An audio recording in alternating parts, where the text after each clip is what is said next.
Thank you, Victor, and I truly appreciate the opportunity to be here with you today and to talk about something that deeply, deeply touches me. I'd like to make a bit of a trigger warning before I ask to put my presentation up. I wanted to create a bit of a context for what we are talking about today.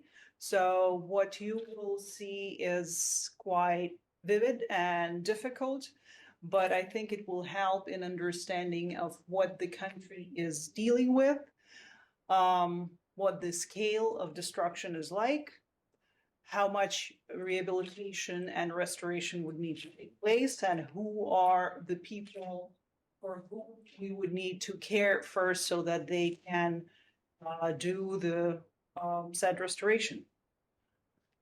So you see on the background, you will see throughout my presentation the degree of devastation the country has endured. And talking about reconstruction that we will need to conduct, well, it's going to be a monumental effort. Thomas, I'm not sure. It should be automatic so that I don't need to skip through. But if it's you need to okay. So talking about restoration, it's not only thousands of kilometers of electric and digital cables and millions of tons of steel and concrete to bring back the critical infrastructure and housing fund and the industry that could sustain the country. But most importantly, the key element of restoration, the true critical infrastructure, is people. Ukrainians who will need to somehow put the horrors of the war behind them and get to work. And the military aggression of Russia against Ukraine has had serious consequences for the mental health of Ukrainians, with most common being post-traumatic stress disorder, depression, and anxiety. And the exact quantitative assessment of these consequences will only be possible with time. However, we can get a certain idea of the scale of this problem based on international research on impact of war on mental health. So how can we assess in understandable numbers the impact of mental health? There is a parameter used for this. It's called years of life with disability adjusted, or for short, daily. So it's a useful measure of consequences of chronic illness as an indicator of the overall burden of disease expressed as number of years lost due to poor health, disability, or premature death. So in simple terms, you can say that daily equals to 1 year of healthy life lost. According to a study that was conducted by the German Münster University, first wave of Russia's hostility just between 2014 and 15, which was much smaller in scale and just localized to one region, was estimated to lead to loss of 30,000 healthy years through mental health diseases like PTSD and depression. It is an equivalent of full careers, 40 years long, for 2,500 people that we lost because of mental suffering caused by the war. And considering today's scale of war, it's horrific to imagine what the scale of the problem could be in the future. Large populational studies show that number of people who have clinical depression or anxiety as a result of war reaches 30 to 40%. And number of people who experience individual symptoms of these diseases can be as high as 80% plus. So in this slide, the numbers from the Ukrainian Ministry of Health, on which Member of Parliament Gurin has touched, look quite realistic when they say that it's possible that about 15 million Ukrainians will need some form of psychological support, and 3 to 4 million will need extended psychiatric care. If we put mental health in general to higher magnification and look at individual illnesses, when we look at PTSD, it's a mental health condition that can develop after experiencing or witnessing traumatic event, and it can lead to significant distress, impairing virtually all avenues of one's life. Over 70% of people who suffer from PTSD say that it affects their social life, it affects their family life, it affects their ability to form and maintain close relationship, to do their home responsibilities, and their ability to attend school or to work, which means that these people cannot fully contribute to society, and worse, may even feel like failures or burden to their families and colleagues and communities in whole.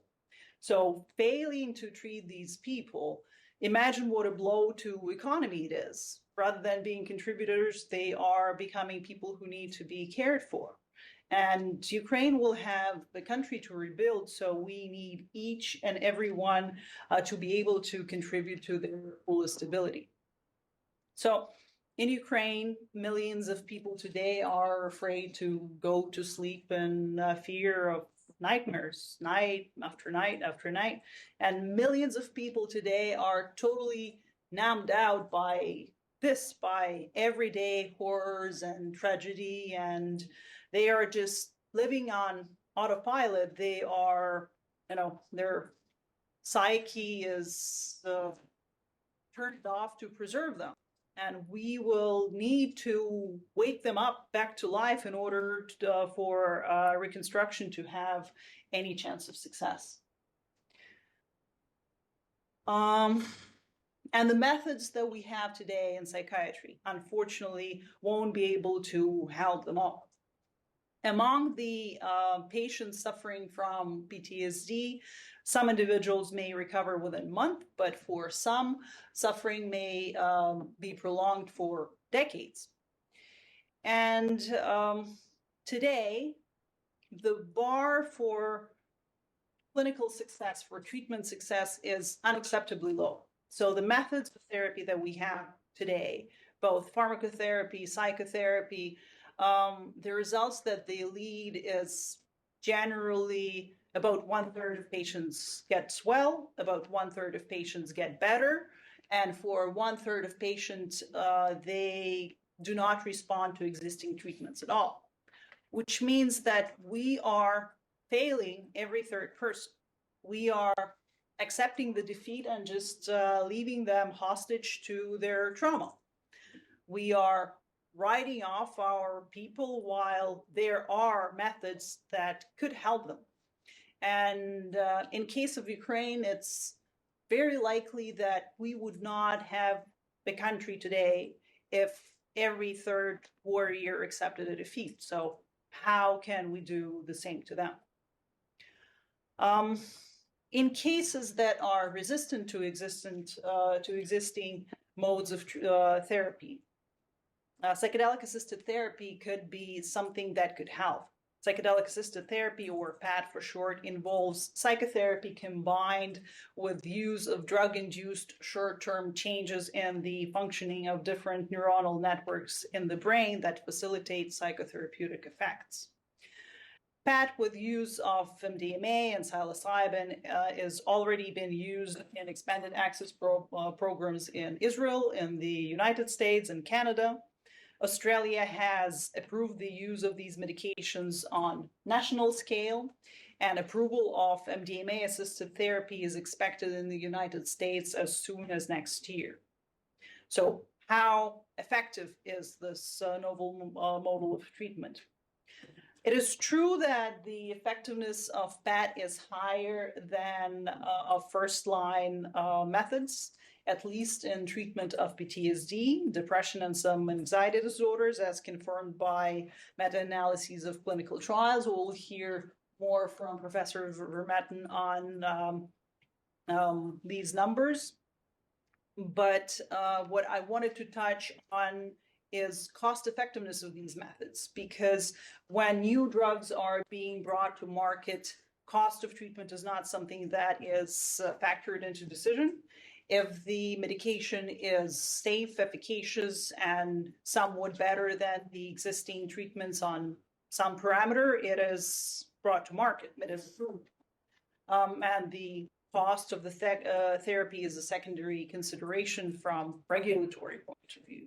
But it's not a trivial question at all, and it has tremendous impact on the healthcare system in general. So from the economic standpoint, PAT is also superior. It's in the long term, the cost of MDMA-assisted therapy for PTSD treatment is 36% lower than that of the existing first-line methods. Remember how I started stating that 30,000 healthy years were lost because of the war just between 2014 and 15? And I don't want to see any lost generations in Ukraine. And under the status quo, it does take generations to wash out the terror out of the system. And you don't want to see a failed state collapsing at your border. And here, even in the EU, mental health costs you 4% of your GDP. So I don't know if we have combined hundreds of thousands of healthy years or billions of years that could be spared. Thus, implementing PAT as legal treatment modality is not only an ethical thing to do, but a measure that would save the economy very significant amounts, allowing to spend them on building a brighter future. PAT is a treatment method like no other. And clinical infrastructure needed for its effective delivery would have to be developed. And another critical holdup in finding efficacious ways of training healthcare professionals to deliver PAT. Indeed, acute shortage of trained therapists is identified as a bottleneck in broad adoption of this method in the United States once MDMA-assisted therapy is legalized there next year. What's the holdup with bringing all these therapists on board? You see, psychedelic-induced experiences put patients in a unique and extremely vulnerable state. Qualifications of psychiatrist or mental health nurse or clinical psychologist on their own are insufficient to prepare health professionals to safely and effectively manage patients' experience and the resulting surfaced material. Navigating this unique state requires specialized training. And this form of therapy is still not legally regulated. There are no formal standards for training. Today, through sort of self-organization and common sense, the industry came up with own training standards, and the most rigorous ones mandate hands-on clinical experience, conducting patient therapy supervised by licensed supervisor.